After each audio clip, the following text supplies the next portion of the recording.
Hey everyone, Ben here. Welcome to another episode of the Stellar Work podcast. This episode features Eva PenzeyMoog, a leading expert in designing safe products. Eva is the author of Design for Safety and heads the design team at SSI Software Solutions Integrated, a company dedicated to empower better agriculture by helping AG retailers improve their businesses. We will be discussing how technology products can be misused and what developers can do to prevent that misuse. Please note, this episode includes some distressing real-world examples, so it may not be suitable for sensitive listeners. Without further ado, let's jump into today's episode.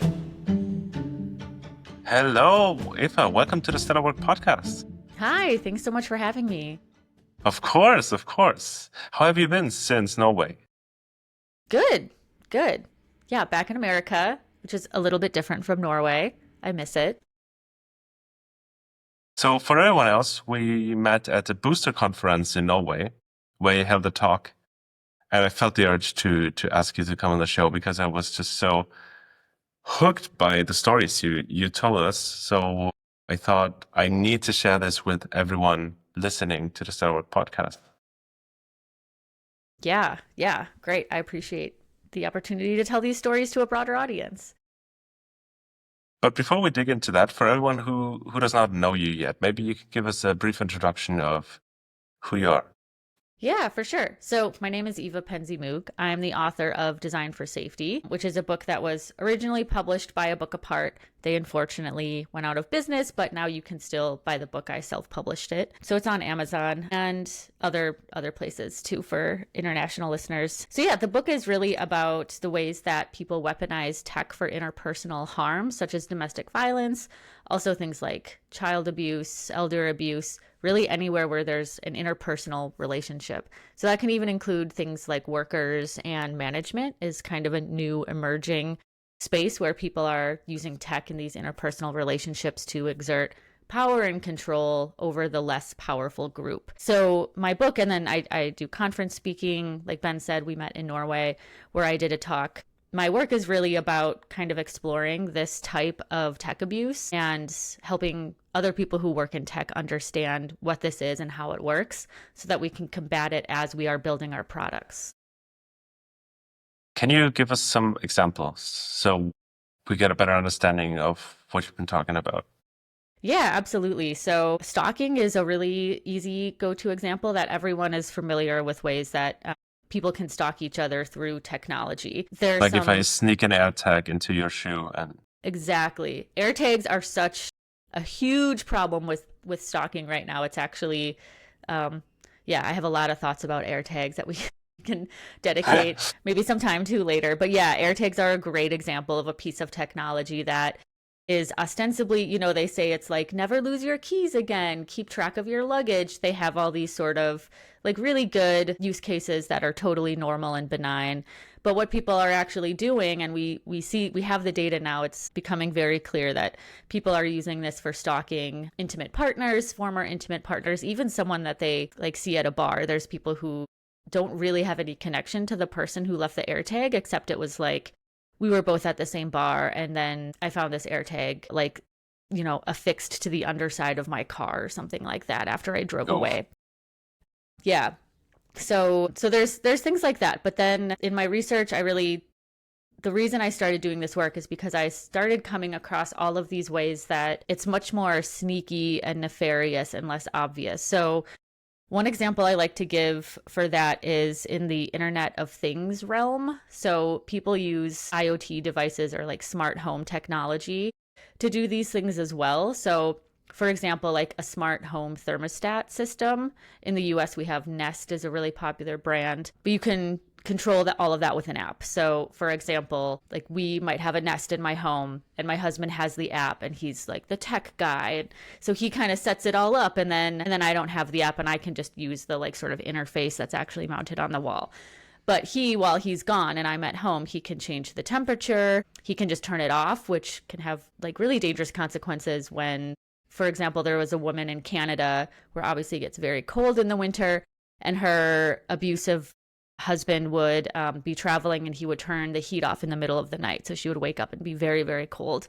Or there's an example in my book of someone who, again, the husband was traveling, the woman is leaving for the day to go to work, and they have a dog at home, and they're in California where it gets very hot, and he turns off the air conditioner, and she comes home and her dog is like in a pretty dire state because it's over 90 degrees in their apartment. And these are things that, you know, someone can do to exert power and control. Just remind them like, hey, I'm in charge and you have to do what I say. There are so many examples like this. Part of the reason I wrote a book is because I started to not be able to capture all of them in my conference talk. I was like constantly whittling them down. So I wanted to write a book so that I could have like all the examples, because there really are so many ways. Almost every piece of technology that people are using that's like consumer focused, people can find a way to kind of bend it to their abusive will. And there are things that we can do about it. But those are a few examples. My first thought was like, okay, I get the AirTag example. Someone from the outside is doing something harmful to me or to my family. But then you mentioned the things that can happen within a relationship, within a household. And I was like really shocked because this wasn't my first thought, that within a family, someone can use that technology to exert power. And as we designing products, we need to be aware that even if we give people certain rights over a product, even if they're within the safe space or what we think might be the safe space, they can misuse that to harm others within that space. So it's not only to protect from the outside, but also from the inside as well. Yeah, absolutely. I think a lot of people have that same reaction that you just shared because they're not abusers themselves. They're good people. So they would never think to misuse their home thermostat system or whatever random piece of technology to like torment their spouse. But the unfortunate reality is that this is actually really, really common. And that for a lot of people, especially a lot of women, but there are absolutely also men who are victims. But for a lot of people, the home is actually the least safe place for them and the place where they are most likely to encounter violence or even be murdered. Especially in the US, you know, domestic homicide is an issue everywhere around the world. But in places like the US, where we have very, very ready access to guns, it's much, much, much higher than in places like Germany, for example, where domestic homicide does happen, but it's the numbers are more in like the hundreds per year of people who are murdered by an intimate partner versus the US, where it's like tens of thousands. I feel really bad now for not knowing the numbers. You just pulled it mean, up and I'm like, oh my God. It's such a hidden, domestic violence really is this like very, very hidden part of our society. It's one of the crimes that like victims really usually don't want to talk about it. They, you know, if they survive, you know, lots of them don't, but if they survive, they want to like move on. And some people do speak publicly and that's super brave, but it's also very, very understandable when people are like, yeah, I'm not trying to like tell the world about the worst thing in my life that I've been through. And there's a lot of shame and stigma still, and a lot of, you know, still a lot of people who don't necessarily believe the survivor about their experiences or how bad it actually was. So anyway, just to validate, it makes sense that you didn't know all of this because most people don't unless they're in this space. I mean, this space seems to be super broad. There are like probably a million ways to misuse products to do harm. How can we, as people designing products, developing products, really get all of that information? How can we get all of those perspectives to build a product that is actually safe for people to use?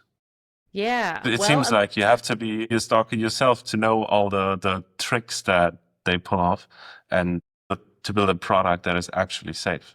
Yeah. That's one method, is just become a stalker yourself. Not the method that I'm promoting.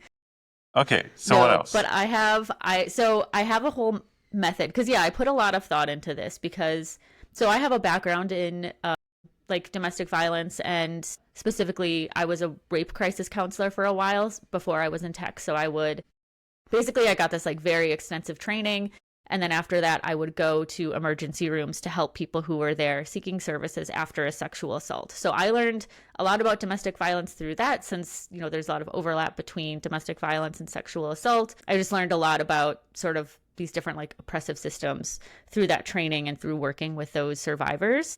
And then when I worked in nonprofit at the time, and then I did like a career change into tech, and then I sort of like brought these things together. But yeah, I've thought a lot about how I would I don't expect people to get as deep into this as I have. It's actually really not a thing that I promote because it's hard to like every day look at, like, I have my Google alerts for these different terms and be like, oh yeah, okay, so like what happened in the world of tech abuse today? Oh, this person, I just, reading like really horrible things every day is not something I recommend. So I thought about this a lot, and in the book I have a whole chapter about how to use the sort of like process that I created. And really it's about approaching it the way that a design team would approach any other type of group that they are not in. Like, we are constantly designing and building products for people who are not, like, we're not the target user, and we have like a process to understand like what are their pain points, what are their goals,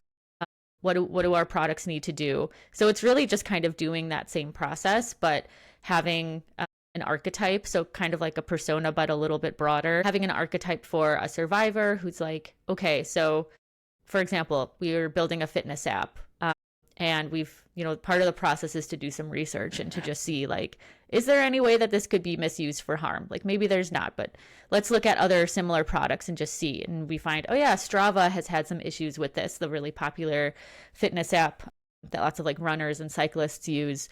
Has had some issues with some of their security and letting people kind of view the like running trail or like paths that other users took who they aren't connected with in any way except being nearby. This was a whole controversy a few years ago. So like, let's find stuff like that, do some research, and then think ourselves about how this might be used for harm in brand new ways that don't exist yet. So kind of doing just like a structured brainstorm around that, then building the archetypes about like, okay, if I am using this app and I want to find my ex-girlfriend, how am I going to do that with this app? And then just really going through the process of like, is there any way that this data is revealed? And then having an archetype for the survivor who's like, I have moved and I want my new address and all of my location information to be private from everyone because I went through this experience. So going through the process and kind of testing your app the way that we do user testing and test for different scenarios and requirements all the time, but just kind of applying it to this lens of safety. So, and it's actually not that difficult. Like, the process is not difficult. It doesn't have to be super long. People always ask about like, how do I sell this to my manager, my leadership? And my answer is usually like, you don't have to ask for that much time, or you can even just fold it into your process because it doesn't have to be this like whole huge separate thing, basically.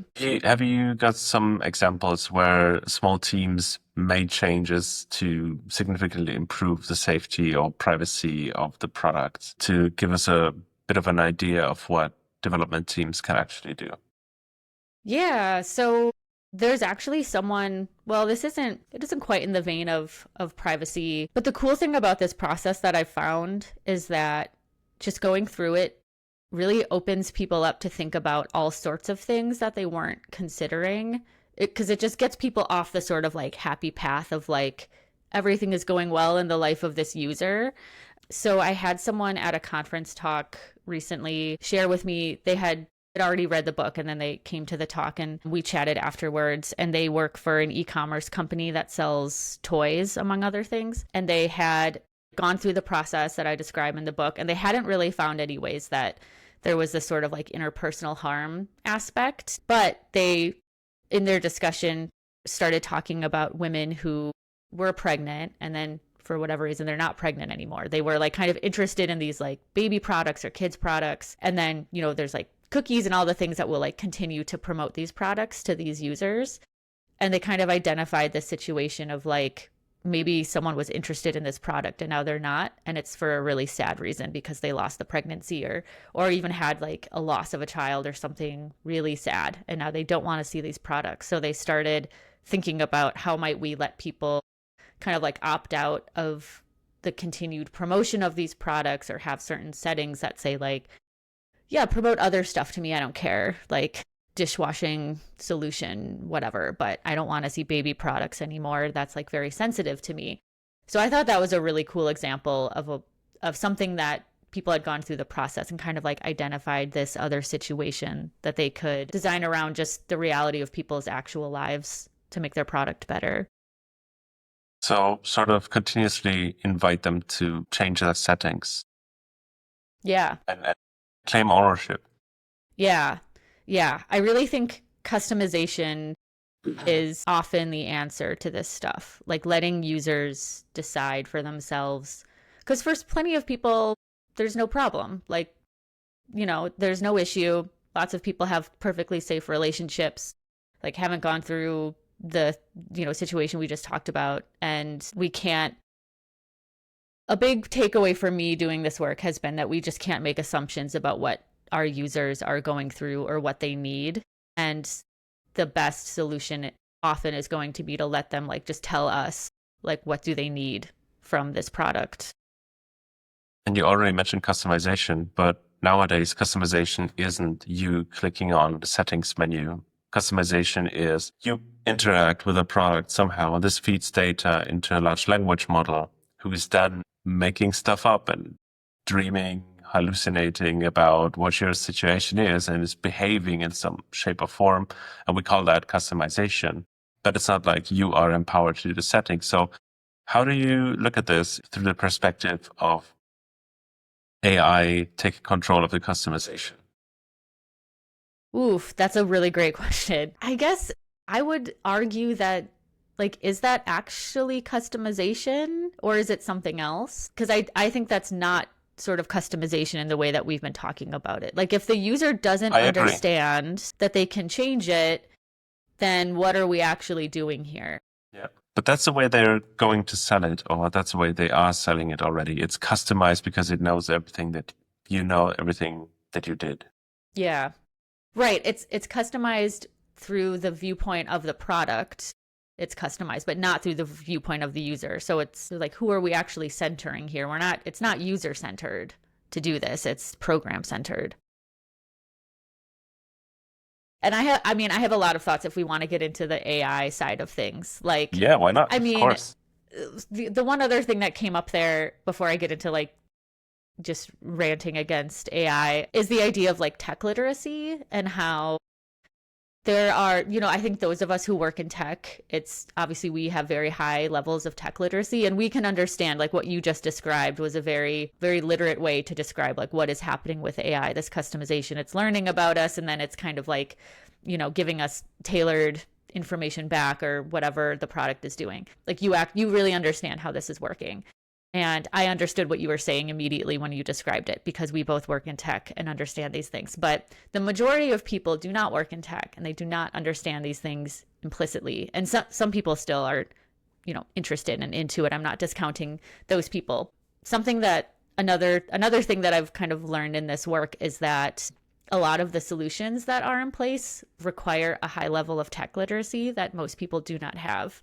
So going back to the Apple AirTags, we knew people in the domestic violence space when this product got released were like, oh, this is going to be really bad. Like, we know this is going to be bad. And Apple was like, it's fine. Like, don't worry. And then it was really bad. And Apple, to their credit, they did make some changes that have improved the situation a bit, but not entirely. But one of their solutions, how like if you have an iPhone and an Apple AirTag is nearby that is not synced to your device, it gives you a little alert, which is great. And that is how a lot of people discover that like, oh, there's an AirTag in my car. Like, what is going on? And they find it. But this didn't work for Android owners, which is most people in the world. And again, most people who work in tech are like higher income and might be more likely to have an iPhone versus there are way more Android devices in the world than Apple also, devices. You mentioned that example in Norway at the conference.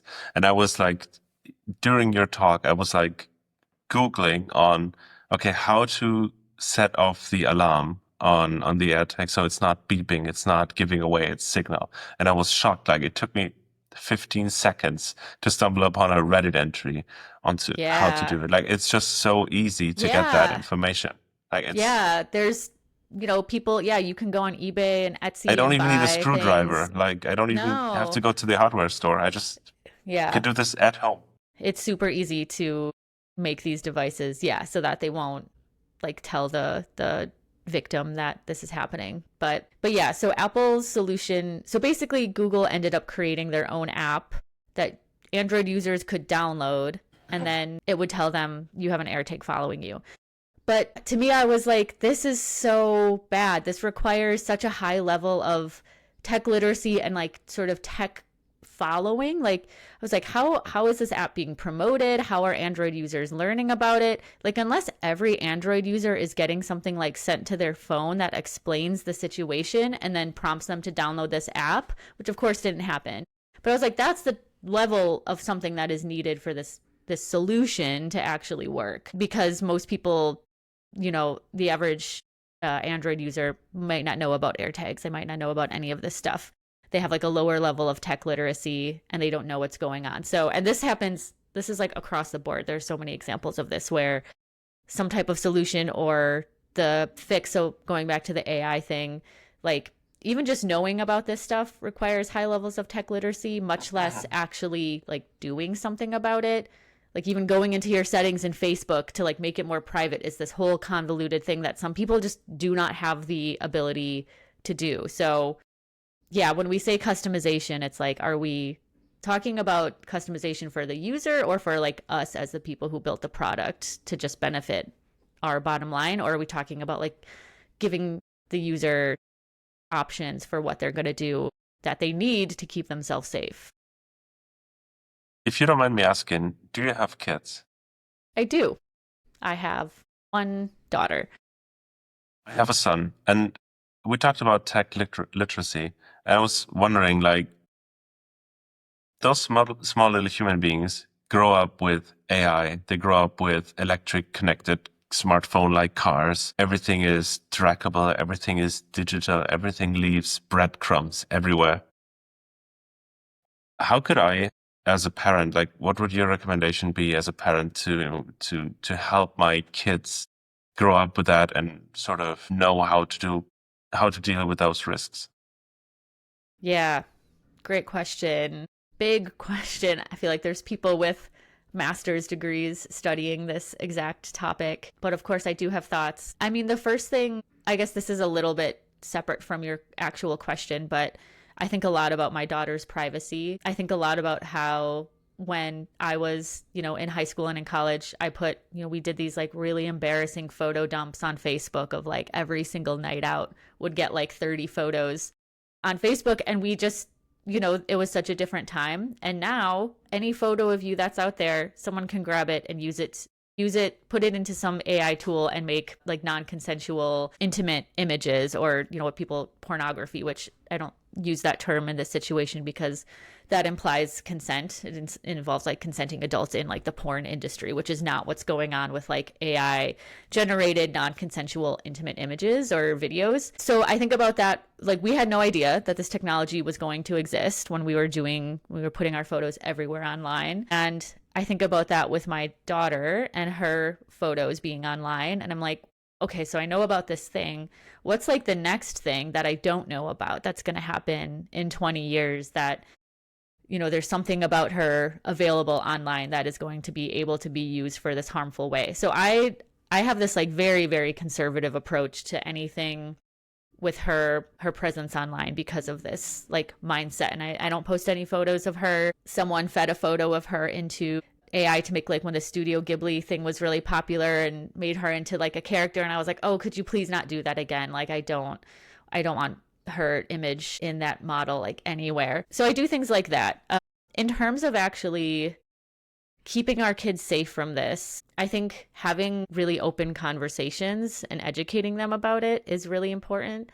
I do write about this a little bit in the book, more from the aspect of like kids are going to learn about, especially like teenagers, they're gonna be learning about this in some way.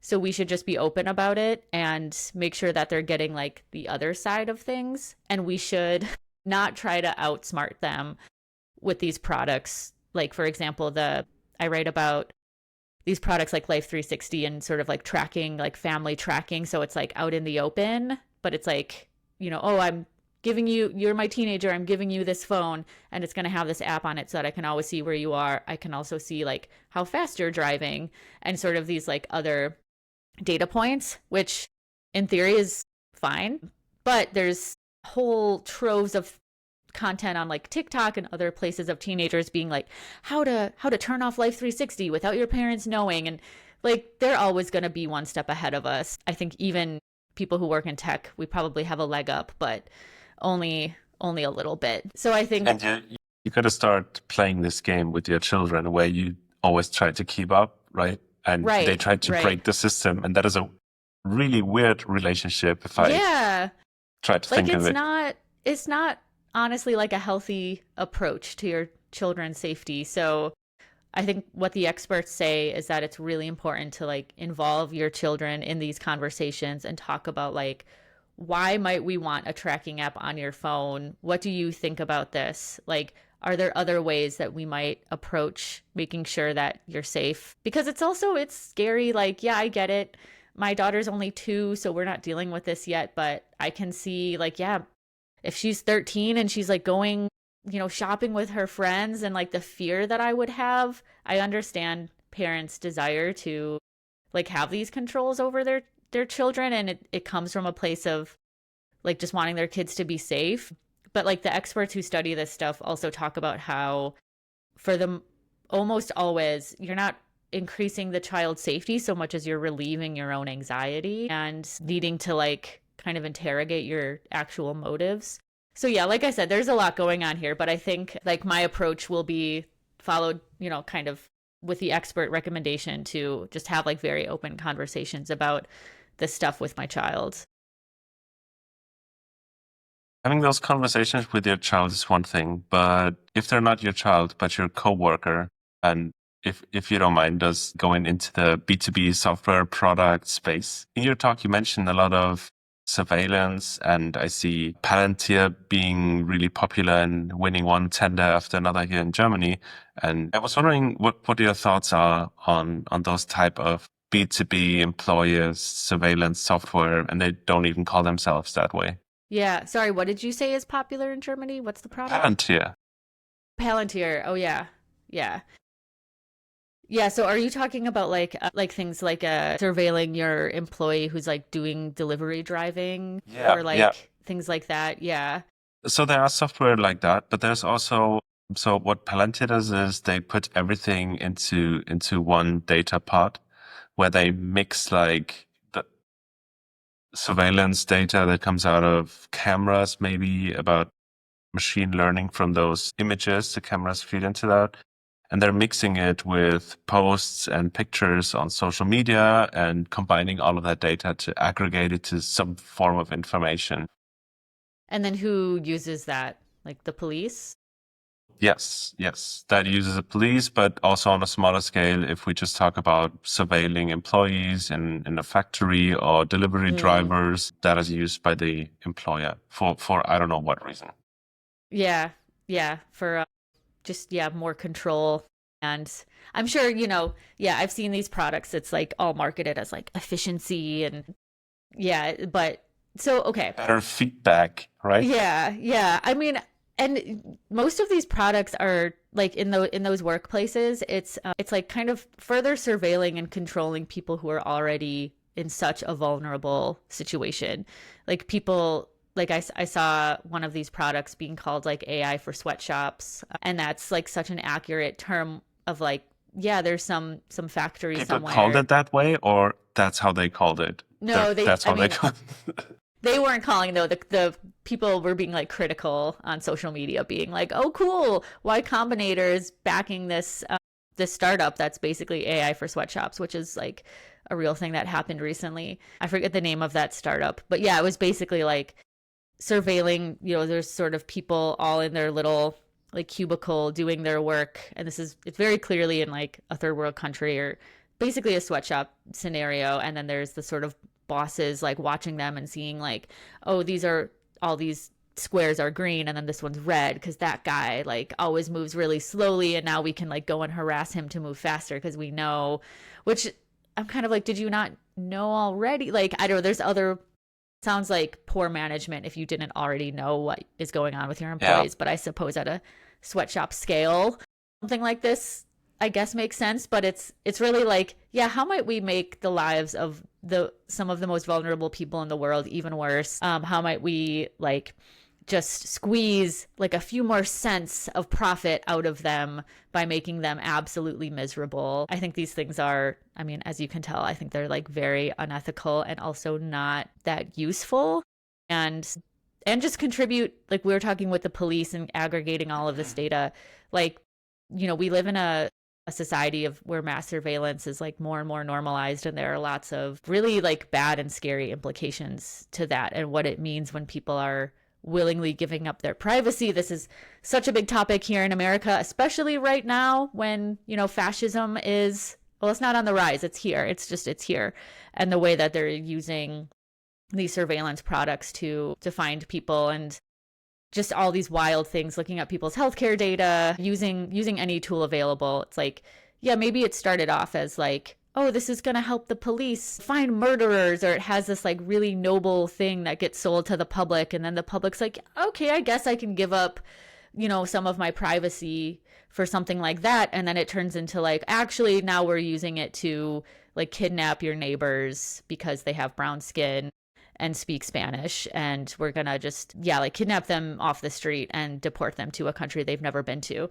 Like that's where this ends up. Like that's what's actually happening here right now. And it started with people giving up their surveillance or giving up their privacy rights. I mean, it's also the fault of fascists. I'm not saying that it's like our fault for this, but like there are these downstream consequences where eventually it's, when we give up our privacy, this is eventually what's going to happen. What is the answer to this? At a certain point, not giving up privacy does maybe mean not driving a car because it has a camera in it. It's not using the train because the train station, using surveillance cameras and feeding that into a data lake. Where do you draw the line of still managing, like going through your day? I mean, your day, my day, and probably your day as well is using digital products where we leave traces and logins and everything, and declining, accepting cookies, misclicking a cookie banner somewhere. Yeah. It always happens. So how do you sort of like manage to go through that? Yeah. But still handle your day. Yeah. I mean, I think we're getting into the territory of like individual actions versus sort of like wider reaching like activism and political actions, where, cause like I bought a new car like 2 years ago that it has the app, it has like the camera, it's like so connected, and like I love it. It's great. It's so convenient. And they added my husband first, which is really frustrating. Because he got to the dealership a few minutes before me. So they just like started getting him ready on the app, and now he's like the admin user, and no one ever told me about that. No one gave me any warnings. Anyway. But did you change it? No, you can't change it. You can't? No, he's just, they set him as that, and that's how it is. So he could remove me at any time, and then I wouldn't have access, I mean, to a lot of things. Like he could totally misuse that. Cars are a big thing in this space. But yeah, so I think there's like, because to your point, people deserve to be able to like participate in society while still being critical of it. So I think, I mean, there's sort of like two things to this question. One is I do take some individual actions. Like I was talking about the privacy with my daughter, and I do like every single sort of privacy thing that like if you just Google, like, the basic things will come up. Like I have my my house on Google Maps, like it's like blurred out. Like you can request that. I have all the things in place to take down anytime my name or phone number shows up on like a those like scammy like whitepages.com type website, like find anyone. You can request that Google will take those down. So I have like all that stuff in place. And then I also have a personal, I guess, philosophy of not, like I don't have a home camera system, which is very out of the norm for my neighborhood. Like everyone has a Ring camera. And we actually, when we moved into this house, there was one that we just like took the batteries out of. So people think we have one, but we don't. So I have these personal things that I'm doing of like, I'm not going to contribute to a system of mass surveillance. I'm not going to normalize it for myself, like my husband, my daughter. Like we're not going to grow up, or she's not going to grow up with this. being normal. Like she's gonna have an understanding that So you're like, why not do you have a having camera on me? so you're not having an Alexa or No, any of those I have none of devices. those things. No, absolutely not. And I don't miss it. Like I think sometimes they can do like nice things, but like my mom has an Alexa, and the amount of time that she spends yelling at it to try to get it to play music, and I'm like, let me just like let me just Bluetooth to a speaker and like turn, like it would have been so much faster to, I don't know. So I'm like, how much are these really adding to people's lives? I have one of the Google Nests, I think it's called Mm-hmm. that way. For a month, I was like keeping books on how I'm using it. And I have like 90 something percent of the time, I'm just asking how the weather will be tomorrow. Hmm.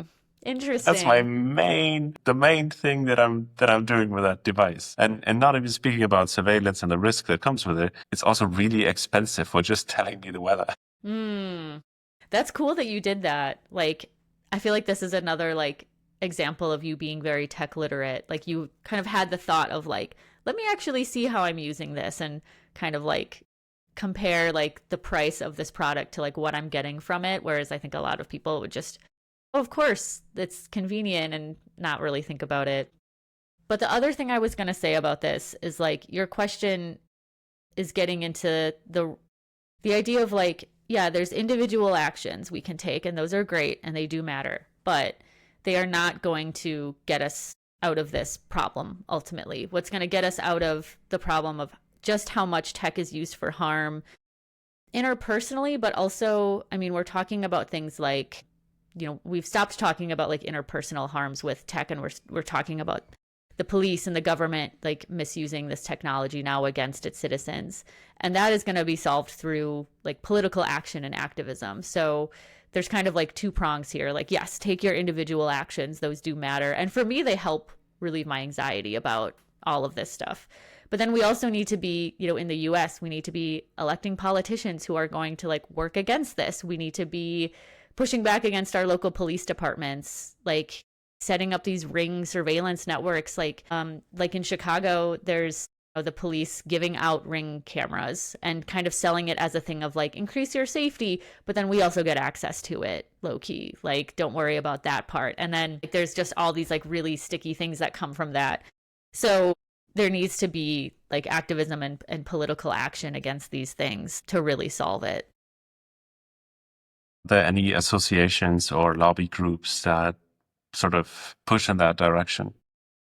I mean, there are some individual groups. There's like the Electronic Freedom Foundation, EFF, is doing really good work here. But honestly, there's like I just encourage people to get involved at their local level and see like what are local people doing about this stuff. Like if your city is gonna put up like where I live, they want to put up it's like a shot spotter thing. It's like a surveillance that theoretically identifies the sound of gunshots, and then the police can like go there because again, we live in a very gun heavy society where everyone is shooting guns all the time. So the police can like go there and, find the criminal really quickly, but in reality these are not effective tools for the police to use to solve crimes or prevent crimes, and they just disproportionately affect like the black and brown people in the poorest neighborhoods, and it's like another way that they are surveilled, and that the police are like going into their communities for these reasons that like, we heard a gunshot, but it's actually no, it was like someone's tire went flat and there was this like pop noise or things like that these systems are actually picking up on. So I give that as an example of something that like if your city is going to do something like that, like organize against that. Like take the steps in your community, and that's going to be a lot more achievable and like possible to actually like make a change on, and like really important. Like you are helping people in your actual community. And then in a wider sense, I mean, it's about like voting for the right politicians. I mean, there's so many things, especially in the US. I feel like I'm sure it's very different in Germany. Like, yeah, there's so many things here that will help this system, like, and that have to do with politics that are really It is big. And yeah, it is different, but we have the saying that what happens in the US just takes a year and then it happens to us as well. So interesting. we're just looking over the pond and looking into a very possible future. And sort of have to, if we don't like what we see, we have to act now and not wait. Yeah. I mean, I know in the US and in Germany, there's like the crackdown of like people who are just out at a rally trying to support Palestine has become this like sort of like common thread around the world of people being arrested for, just saying like, hey, maybe we shouldn't let babies starve to death. Like maybe that's wrong. And then it's like, no, you're anti-Semitic and now you're getting arrested. I know is a thing everywhere. So yeah, like definitely common threads across these countries. Yeah. Eva, thank you so much for coming onto the show. If people want to learn more about the topic, if people want to reach out to you, get in touch, what's the best way to contact you? So my website is evapenzeymoog.com. You can go there. If you want to get in touch, there's a way to do that on the website. And there's also a link to the book that you could buy. And if people, self-publishing has been weird and access is a little bit tougher, especially for people outside of the US. So if you have issues getting the book, you can just get in touch with me and we can try to work something out. I'll send a free PDF of the book to anyone who wants it. It's more important that the information get out there than that I make 2 cents or whatever it is per book sold. So definitely don't hesitate to ask for that if you want it. That's so cool of you. I really like what you're doing. Thank you, Ben. Thanks for having me on. This was super fun. Thank you. All right, everyone, that's it. Bye-bye. Thanks for tuning in today's episode. I hope you're enjoying the new look and the wider range of topics we're covering.